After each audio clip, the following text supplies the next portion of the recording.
Yo. Yeah, Jack, are you frozen? Sam, are you there? Yeah, Jack, are you frozen? Sam, are you there? Yeah, Jack, are you frozen? Sam, are you there? What are we even doing here? Yo, Wi-Fi flagging, but they holding it down. How about them J-era Maz ballers running Beantown? They say these guys are ridiculous, yet probably true. Like the 23 Celtics, they got a deep crew. Pregame Papa trying to make some bank. Professor Pete repping Latvia, KP the thank. RJ's on the email taking fools to college. Joey, Matt, Timo, Robin, let's acknowledge. What are we even doing here? We're taking the crown. Checking Sam, talking Celtics and breaking it down. Competition can't keep up, they're starting to frown. What are we even doing here? In the garden, fighting for a quiet spot. Jack's taking notes while the crowd gets hot. Irate, insightful, not a diplomat. Sam's got a long list and it's just for rats. Rat list your Wi-Fi, rat list your dog. Rat list Bronny, rat list LeBron. Rat list the traffic, rat list the song. Rat list is getting too long. What are we even doing here? We're taking the crown. Checking Sam, talking Celtics and breaking it down. Competition can't keep up, they're starting to frown. What are we even doing here? Might think they're chill, but don't get it twisted. They're not just hustling, they're highly gifted. Still new to the scene and making their mark. It's a humble beginning, it's a hero's arc. Sam's keeping it real with the Starkey vibe, but he's all in with Jack when it's time to ride. Your ass hat in the chat, Jack says don't come back. He's got zero patience for nonsense attacks. What are we even doing here? We're taking the crown. Checking Sam, talking Celtics and breaking it down. Competition can't keep up, they're starting to frown. What are we even doing here? What are we even doing here? We're taking the crown. Jack and Sam talking Celtics and breaking it down. Competition can't keep up, they're starting to frown. What are we even doing here?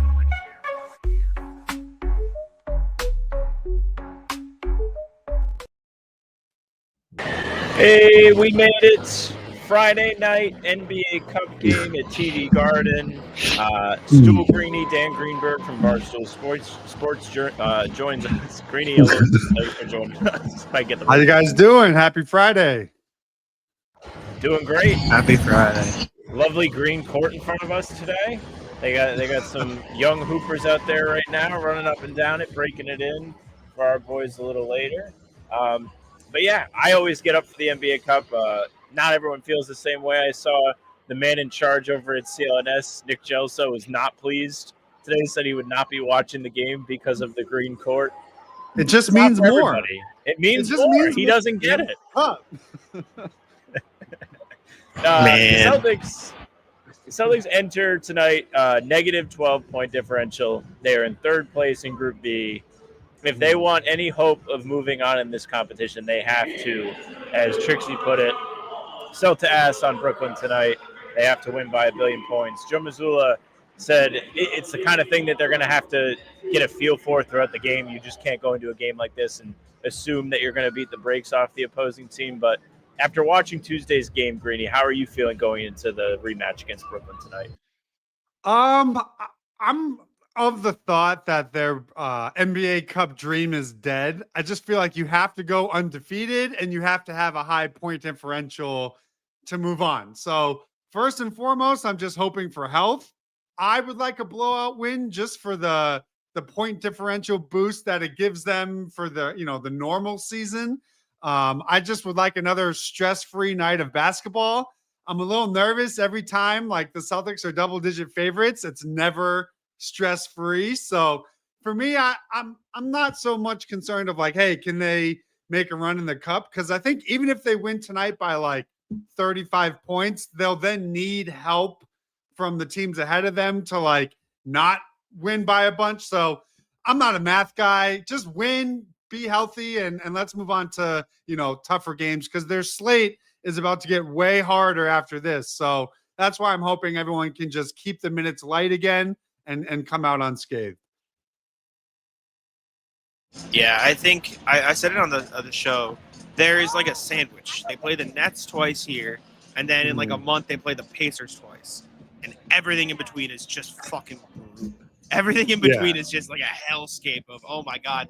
I said it on the show. I was like, this stretch in between those two sets of games is going to tell you a lot about what this team is going to be by the end of the year. And listen, I've been optimistic on what the team could be compared to, expectations. I've said 45, and that's 17 fewer wins than last year. So it's pretty significant drop off. But compared to what everyone else is saying, I feel like that's technically an optimistic viewpoint. And I mean, shit, based on the way they've been playing, I still believe that, right? Like, it's not like they've gotten blown out in all their losses either. They're blowing out the bad teams and they're sticking with it with the good teams. The only blowout they've had this season was the Rockets game, and every other game has been pretty competitive. Even the Orlando game they lost by double digits, that was a close game for 3.5 quarters. The Knicks game that they lost by 10 was a close game outside of the second quarter, which they got their doors blown off them and they were still figuring out how to rebound the ball. Pistons too, like every game against a good team this year, except for that Rockets game, it's felt like the Celtics have had a legitimate chance to win. And some of them they've pulled through. They beat the Cavs, they beat the Magic once, they beat the Sixers on excuse me, not on opening night, but in the Cup. So we've seen them beat good teams. I think they can beat good teams, and I think we'll see how this next stretch goes. But they've taken care of business against the bad teams by and large, and they have another chance to do that tonight. Yeah, I was going to say, I think the last time we spoke, us three, was after or right before the Knicks game. I have to give Jack credit. He was the one that said, listen, let's just, let things play out. They're going to be better than they've played, in the opener and what. And to your credit, I mean, it's true. Their rebounding has gone from 30th to 12th, on the defensive glass since that 0-3 start. I think guys are starting to figure, for me, and I don't know how either of you feel, but the defense is the biggest surprise for me. This is where I thought they were going to be, I right around opening night. 19th, They look 20th. great. Like, I just did not see a lot of the unproven young guys being so solid against real, star level players. And if they can be average as a rebounding team, then that closes your gap. And I think that's how you do the math to get to 43, 45 wins. I cannot believe how they're defending through the first 15 or 16 games. Yeah, and the defense is really what's fueled this. Like, anytime he gets the chance to talk about the margins, Joe Mazzulla is going to do it. And one of the things they've really done a great job of is turning the other team over while taking care of the ball themselves, which plays into the chaotic defense stuff we've been talking about all season. And the young guys have shined, like you said, Greeny. Somebody like Josh Minot comes in, massive season for him, something to prove, essentially fighting for his NBA life. You could have made the same argument for Jordan Walsh a month and a half ago. Like, these two guys, and Ugo being an absolute gem to start the season helps. You would not have expected them to hit on all three of these bench wings that they've made one of them a starter every single night. The impact is extremely felt. And to be honest, it makes the Celtics such a likable team. Like, this is the type of team that really has fans gravitating towards it. It's like, oh my gosh, these guys have to play hard. Like, even in the article that Volpet put out yesterday with the different quotes from the anonymous exec, like the first one was like, the Celtics aren't the same. And it's like, well, yeah, of course they're not the same. Like, we all saw what happened. Like, yeah, they're not the really bold take to put your neck out there. But another one of the quotes was like, yeah, like they're not at the same level, but they still play extremely hard. Like, they're a scary team to face because they're going to give you 100%. And that goes into all of that. So they've impressed me so far. Jack was faithful from the beginning. They've definitely earned my trust through, like, even when they were losing the games, the advanced metrics said that they were doing well for some reason. So it's crazy. They have a profile. Yeah, their profile is like a high 40s, low 50s team. You know what I mean? Like, you look at, they have I think it's like a +5 net rating. They're over 5, I think, on point differential. Like, if you play that out over a full season, teams that do that win 50 games every year. So it's like, who are they? And I think this is the stretch that Jack talked about, is like, now we're getting good teams, big teams, teams that can rebound, teams that will press, their issues. And if they can come out, on the right side of it, I think it's people like me who was like, this is a 35-ish win team. We'll be wrong, because they're checking the boxes that teams who win at a high rate check. And it's incredible that it happened so quickly with all the young wings. And I think, given the position of need and the fact that they're all on low salaries, is a huge bonus. The young wings have been the story of the season. I think you're completely right. I mean, Jordan's been obviously like incredible. Josh Minot, like those two guys, I feel like have had their biggest moments, and Ugo too. But the guy who's impressed me, like, I don't want to say the most, but like kind of unexpectedly so, Baylor's been defending his ass Unbelievable this season. I'm I'm compiling a bunch of clips because I might make a video about it. And I asked Joe about it before the game, and he talked about how good he is at like learning and reading tendencies and acting on them in real time. And it's just he's like genuinely like one of the better defenders on the floor when he's out there. And it's just like I've always thought he's been like a better defender than the reputation he's gotten since he's entered the league as like a slow guy. He's lost a shit ton of weight this year. Ton of weight. He is looking phenomenal. Like he guarded Maxey full court. He guarded Harden full court. There was a possession in the Nets game on Mitchell too. Tuesday. When Mitchell too. There was a possession in the Nets game on Tuesday where he ended up fouling at the end, so it was brutal. But like he stayed with someone, pivoted, got back, contested again, and then he just like he took like an inch step to forward and got a foul. But like it's just like holy shit, this guy is like genuinely one of the better defenders on the court right now. And listen, if he can do that, he's gonna get playing time, and if he can get consistent playing time, I believe he is a guy who's like fueled by confidence. So he's gonna be able to shoot well.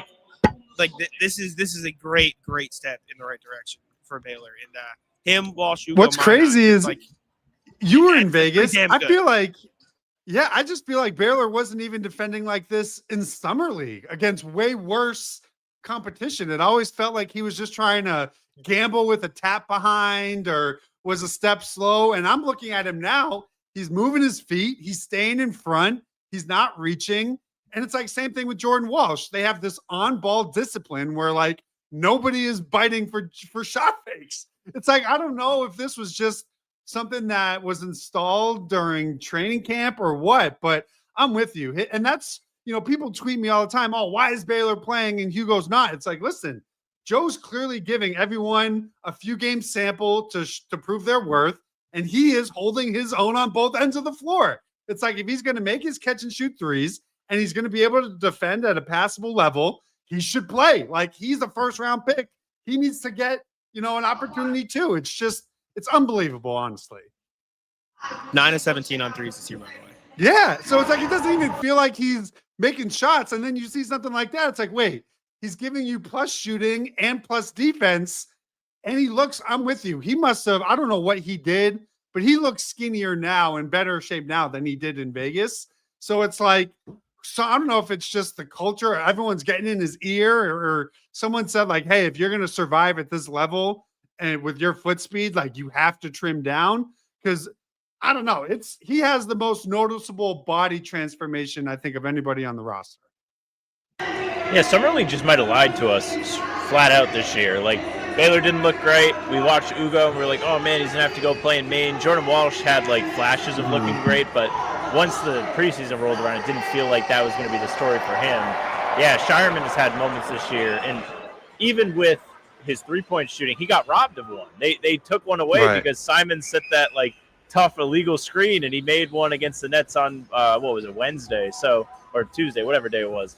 Yeah, he's impressed. It's just weird that you have all these guys, and not one of them has really been out there and made you go, why is he on the floor? So now you have to try and find minutes for everybody.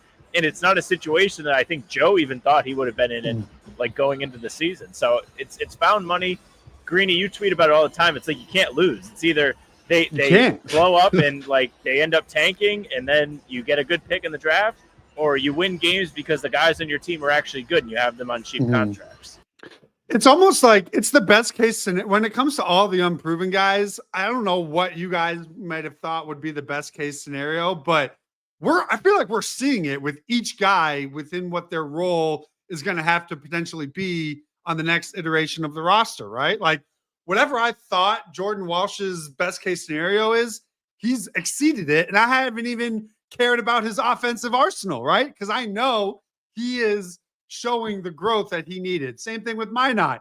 Is he just a 38%, 40% three-point shooter now? Like, do I have to recalibrate how, like, because that was the thing for him, right? Great rebounder, great athlete, but he can't really shoot. So what does that do to your spacing? Well, now he's knocking down catch and shoot threes as good as anybody else on the roster. So Ugo comes in, looks NBA ready right away, is obviously best case scenario for a 19-year-old. So I'm like almost shocked that right away and through multiple appearances, you've never felt like, oh, what we saw last week was like not real. It's almost like these guys need to play more because they're actually proving to be legit. It's literally the best case scenario for them.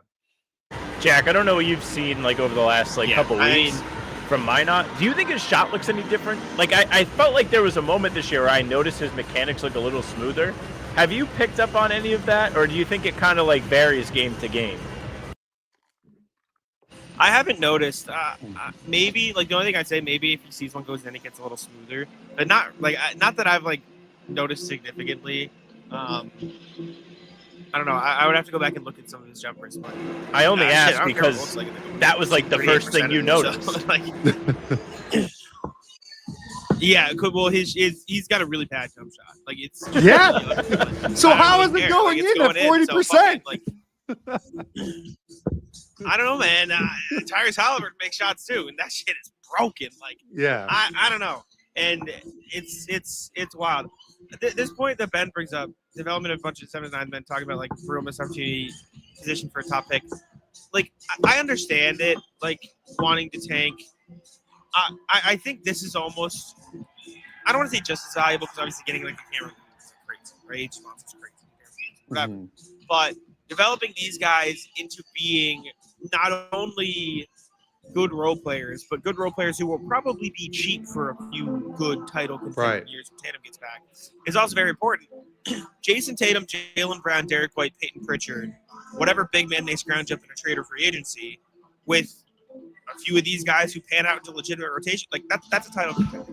In this Eastern Conference, that is, to be frank, ass, like so bad, really unmitigatedly, like the Raptors are a top 3 seed, and if you're telling me a team that's this plus Tatum can't compete with the Raptors in a playoff series, then there's much bigger issues going on here, right? Right.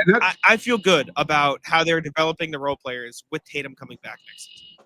Yeah, and that's sort of why my stance is there's no, like, everything about this season is a win-win, because if you're winning more games at this pace, it means that these young, cheap wings are hits, and you need playable rotation players on minimums.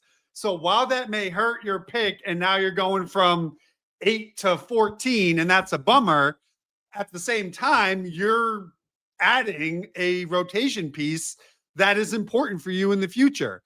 If for whatever reason they turn into pumpkins and you start losing, well, now that's okay for your pick because you're adding that elite talent. So it's like, I can understand why people are so focused on the lottery, but you also have to understand part of this season was finding these diamonds in the roughs that were already on your roster. Also, listen, I said this before the season even started. The Nets, Wizards, and Pacers have won 4 collective games. The Celtics were never going to be worse than any of those guys. Like, it was always going to be too hard for them to tank with Jalen, Derek, and Peyton on the roster. I stand by that. It's just too hard. Was it like putting together teams? I think you should think of the tank as like, just don't let losses keep you up at night. But like, they're, like you said, you're not going to outpace teams that, we're almost at Thanksgiving and they have, you can count their wins on one hand. Like, you can't outpace that. Yeah, and like the whole tanking thing is like exactly as you put it. You think of it like that, and then you just try and like talk yourself into the last couple of lotteries. Like, teams with very slim odds ended up with the top pick or in the top 4, and you can kind of take that, put it in your back pocket, and enjoy it when you need a little pick-me-up this season. Speaking of, people, go ahead. Go ahead. I was going to say, and you can always trade up at the draft. Like, who knows what might happen. So, like, if you're on, pick 14, can you get up to 10? Can you get up to 9? Like, there's still ways to get into the lottery. It's just, are you willing to pay that price? And do you have any takers? So in the meantime, if you can develop young playable players that are on minimums, to me, that's just as important as getting, because think about it. Ugo and Walsh, like, they're 19, 20 years old. Like, that's the same thing as adding a young high lottery pick. They're just already on your roster. Yeah. And, speaking of new guys that you're learning about, 15 games in now, Anthony Simons, I'm sure there are people in your replies saying, why is he not playing more minutes? He should be starting. Why is Pritchard getting the time over him? They're underutilizing him. Like, what have your big takeaways been from him? He's in a tough spot based on just, his role, how he's being used and all that. I don't want to say I'm disappointed because I don't even really know what I even expected, right? Like the catch and shoot numbers are as good as I would have hoped. Pick and roll as a driver, he's, a little down from what he was as a Blazer.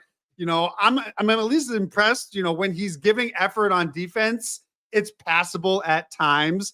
I just think we're starting to see that really he's a cap mechanism, right? He's a salary tool where if it was best case scenario and he took off, maybe you could entertain a team friendly deal in the future. Based on what we've seen, it feels like you needed something for money back in a Drew Holiday deal. You have an expiring contract. If there's an injury around the league at the deadline and you can flip it, I don't think Brad would, lose sleep over doing that. I just think he's in this weird limbo of his salary's too high for the type of player that he is. And it's just one of those, there's going to be some nights where he goes on a heater, and on those nights, he should be on the floor. But if he's not on a heater, I don't know if your goal is to win games, if he helps you do that. And I think that's just the reality of who he is as a player up until this point. It's just tough, man. He's just not a good defender. He just gets cooked up too easily. I mean, every time we have this conversation, I say this. It's not like he's not trying, but that almost makes it worse because if it was everything, you can tell him try a little harder and figure it out. He's just not good at getting around screens. He gets lost with trailing guys and fouls too much. He fouls in transition more than any player I've watched in the last 5 years. It's just he doesn't process the defensive game quick enough. That's what it seems like. Ideally, you flip him somewhere that needs a score first guard, and you take back whatever contract they send, or they might even have to attach a second or two. It's tough. It feels like a pretty tough situation to be in. And I mean, if he's hot on a given night, give him a few minutes, let him cook, right, get you a few buckets. You live with the points he gives up on the other end. But if he's not hot, it feels like you almost have to have a pretty quick leash. I think last time I checked, he was only shooting, I think it was in the mid 50s at the rim, something super low. I just feel like his finishing hasn't been at the same level. His pick and roll, I just don't want him making a pocket pass to the roller ever. He can't do it. There was a play in the Nets game. The Celtics have run the same play 3 times in the past 2 games. They set double screens and they read from there. In the Clippers game, it led to Peyton Pritchard kicking it out to Josh Minot at the wing. He got an open driving lane. He flipped it to Garza underneath.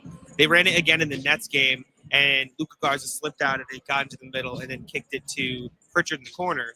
The third time they run it, Jordan Walsh slipped, and then Anthony Simons just passed the ball into the Nets defender's hands. It's just little things that you're you just need to be a little bit crisper with the pass, a little bit better on the drive, a little bit smarter with the defense. Just small things in there.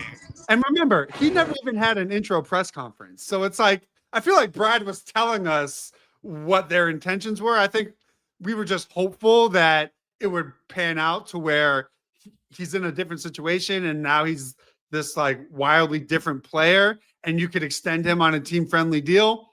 I'm not sure that's in their future given what we've seen. But again, on any given night, he could have a 3-minute stretch where he just won't miss. Their offense does need that. They're still not that great of a shooting team at the moment, right? They're still recovering from their early season slump. So they need it. It's just, what's the cost of trying to find that microwave scoring if he's not helping you in 5 other different areas that are important to winning? Yeah, and even when you mentioned getting to the rim, I mean, the finishing at the rim, it doesn't feel like he's getting to the rim. He puts the ball on the floor. It just feels like it goes nowhere, dribbles the air out of it. He's been a more willing passer over the last week or so. But beyond that, you're not seeing a whole lot of creativity from him for his other teammates. And, as an individual, you mentioned the no press conference. It was funny, they would even not post about him on social media. You would see the Niang welcome post, but we didn't learn that Anthony Simons was on the team unless we were deeply embedded into Celtics news and lore and rumors until probably mid-August when they're man, I guess nobody wants this guy. Fine, we'll keep him. Yeah, and listen, I mean, I'm not going to cry for him. He's still making $27 million. You know what I mean? I just think once he gets to the summer, it wouldn't shock me if his price is under the non-taxpayer mid-level, right? Maybe he's a $8 to $12 million player And if that were the case, I feel like his market come February would be wildly different. But it's really hard to trade a guy that makes $27 million when nobody really has the space to absorb him. And you obviously don't really want to take on future money. You're kind of just stuck in this, let's just wait it out and his money can come off the books and we'll go from there. I worry remember a couple years ago when Dennis Schroeder was waiting for a contract and it never came? Yep. I worry that could be where we are. Then again, it's a pretty dry free agency class, but teams don't have money in the first place. But if they move stuff around like trades, I don't know. It's going to be a very odd free agency for Anthony Simons. It wouldn't surprise me if he's elsewhere by the deadline anyways, and maybe that team, works something out with him. So we'll see what that is. Sam and I keep bringing up the Bucks as a team, but Ryan Rollins seems to have filled that void pretty clearly. Man, how are they even going to get to the 27 million? Who are you taking back in that? Yeah. It's tough. Kuzma, It's which tough. is bad. And I'd rather. No, I'm not. Listen, even if you want to be pro tank, you do not want to get into the Kyle Kuzma business. In my opinion, there's the Clippers, right? Bradley Beal out. Maybe they have a contract or two that they toss the Celtics way, or Zubac. Maybe whatever. Can we get some Zubac? Imagine. I don't know, the Wolves or the. I don't know. It's hard. It's hard to find a team with the money in the space that would be willing to take his contract in. I was almost thinking Brooklyn, right? Because they can absorb his money, and maybe you could, snag back Claxton or something. But after seeing them the other night, I'm not even sure. I want to get into the Claxton business. So it's almost like he doesn't have a trade partner, and you almost just have to bite the bullet and say, our relief was getting out of the Drew Holiday long-term money. We may not be able to flip or maximize this asset. Just take the sunk cost and be okay with it. Yeah, Claxton, Tuesday night, 1 of 9 from the field is a guy who only takes layups and dunks. It's very rough. Yeah. Not exactly a Brad come get me game, as you kind of tweeted. It could be the preview of the audition. That was his. If that was his audition, he did not pass it. In my he opinion, bombed. For what couldn't hit for any what of his Brad notes in the musical. Nothing. He had nothing for the Celtics. Great question from Jared here. Greeny, which Celtic do you think could defeat the most Wolves in hand-to-hand combat? Jared, our nonsense correspondent here. Most. I'm gonna go a different direction. Maybe I'm gonna say Ugo, just because I feel like he would just turn into a psycho and just go like he would the wolf would bite off his arm and it wouldn't detract him from going hard in the paint and he just seems like. I don't know. I look at his face when any picture I see on Getty of him screaming, and I just think he has that relentless attitude. I'm going to go Ugo, just because he seems like a psycho. Fair answer. Ugo does. I like that. I pick Joe. Oh, well, Joe is I thought it was players only. I cheat. I know. I just cheat. I just take Joe. He's a. I don't even know what I can say. It scares me. It freaks me out.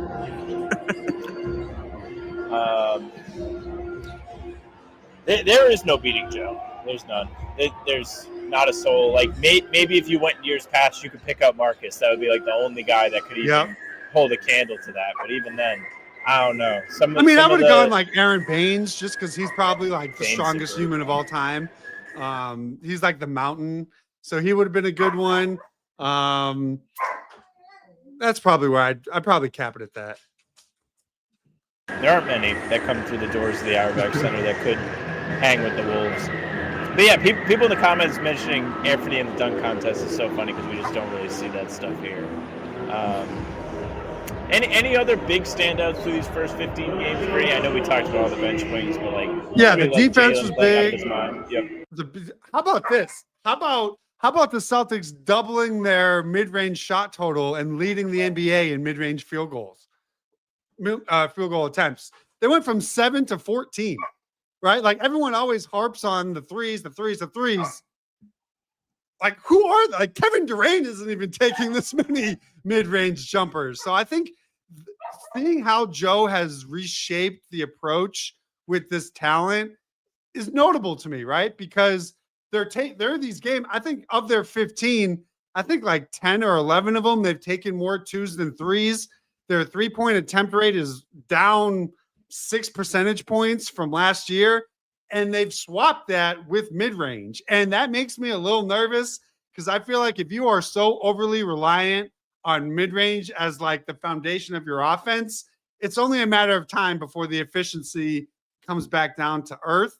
So I'm a little concerned that like nobody outside of Jalen can really get by their guy off the dribble. So it seems like they're taking way more contested long twos, but I don't know what I expected from their offense, but I was not expecting them to lead the NBA in mid-range field goal attempts. Is just kind of bananas when you think of how they've played for the last, I don't know, half decade. Like we haven't seen this since Paul Pierce and the Doc Rivers clogged the toilet offense that we've seen such a mid-range dependent team, but that's who they are. I mean, it is like a testament to how well Jalen and Peyton Pritchard have done at getting to their spots in that area. Like, thankfully, like, you have two guys who are proving to be elite at it. Like, it's not something we're talking about because it's a bad thing. Like, the Celtics still have one of the top 10 offensive ratings in the NBA, even with the heavy helpings of the mid-range jumper. So I guess it's just a different play style you get with Jalen as the number one and getting to run things through him. And he's done a great job at it. Every time he shoots it, I think it's going in. And I'm so happy. But it's like they've completely bailed out. Like they almost never run isolation. They never post up. So it's like for all this talk about how Joe can't adjust and he doesn't know how to maximize his talent. He's just a talent merchant. You're seeing it right now. You know what? On top of that, last year, talk about Joe maximizing talent. Yes, last year Celtics second chance points per game. They were 16th at 14.2 second chance points per game. They are third in the league in second chance points per game this year, 18.5 per game. Like that's saved their offensive rating. Like they're rebounding on the offensive glass and their low turnovers. Like they're valuing the ball. Because you would like, I think they're among the bottom of the league in assist percentage. Obviously they were struggling from three. So it's like, how the hell do they have a top 10 offense? Offensive rebounding and an almost absurd amount of mid-range efficiency. So it's just, I don't know. It's a trigger for me when people are just like, oh, 3-pointers, 3-3-3s. It's like, can you just actually watch this team and see how different they are? From like, yes, they're taking 43 a game. Big freaking deal.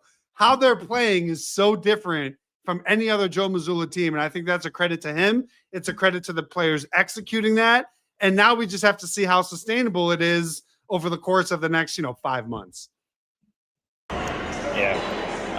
It is crazy. Like the people, I guess like this is the season to not watch the games if there's no real expectations with the Celtics, but the amount of people that just have takes that don't correlate to having watched what's going on in the court is crazy this year. I'm getting more radicalized about it, like with each passing game. I'm just like, I know I shouldn't take the bait, but I can't help myself. It's like, oh, what? Like all they're doing is just chucking around, standing around and chucking threes. It's like have none of you watched a single possession of this team? I can't handle it. They're running so many more plays this year too. I asked you about it in practice yesterday. Like last year was just give Tatum or Brown the ball, run a pick and roll, make it because they had so much gravity. It worked. And listen, ironically, I asked Joe in the preseason, like, hey, how is getting to your threes going to change now that you have a different roster? And that was when he screamed at me in the press conference room. But everything's changed. Like, that's magic. Like, whatever. We can wrap it up there. We'll leave everyone thinking about Jack getting verbally abused by Joe Mazzulla. Hey, Brady, thank you very much. I saw the clip. At least he was playful about his haircut. I liked your little, hey, did you get a nice little haircut? that was nice.